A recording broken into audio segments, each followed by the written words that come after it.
कानपुर एक शहर जहाँ की गलियाँ दिन भर रौनक से भरी रहती हैं, मगर रात होते ही अंधेरे के साए ज़्यादा गहरे लगते हैं।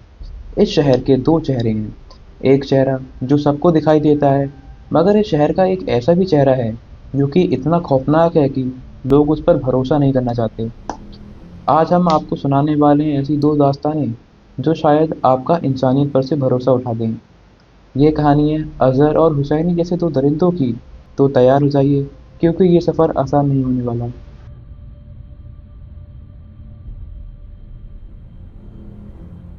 5 मार्च 2025। एक 13 साल का बच्चा रोज़ाना की तरह अपने घर से जिम जाने के लिए निकलता है, मगर उसको ये नहीं पता था कि उसका ये सफ़र उसकी ज़िंदगी का आखिरी सफ़र होगा। अज़हर और हुसैनी, दो जानवर जो इंसान के रूप में शहर में घूम रहे थे। उनकी नज़र उस बच्चे पे पड़ती है और वो अपनी दरिंदगी दिखाने का फैसला करते हैं। पहले तो वो उस बच्चे को अपने कब्जे में करते हैं, ये कहकर कि हम तुमको कॉल गर्ल से मिलवाएंगे। और वो बच्चा उनकी बात मानकर उनके साथ बैठ जाता है और वो लोग उसको जंगल ले जाते हैं। जंगल, एक आम आदमी को जंगल में क्या दिखेगा?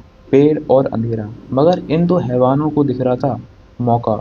मौका अपनी हवस मिटाने का, मौका अपने असली चेहरे दिखाने का। पहले तो इन लोगों ने उस बच्चे को बांध दिया और फिर उसके साथ दरिंदगी की, और फिर उसके बाद उसको लगभग 40 बार चाकू मारा। समझ सकते हैं, 40 बार। और फिर क्या किया? जैसे किसी फालतू सामान को फेंक देते हैं, उस बच्चे की लाश को एक कुएं में फेंक दिया। लेकिन सबसे घिनौनी बात थी कि इस सब का कारण कोई दुश्मनी नहीं थी, बल्कि उन्हीं की हवस और पागलपन था। रमज़ान के महीने में जब अजहर की पत्नी और हुसैनी की गर्लफ्रेंड ने शारीरिक संबंध बनाने को मना किया, तो उन लोगों ने इस बच्चे को अपनी हवस मिटाने का जरिया समझा।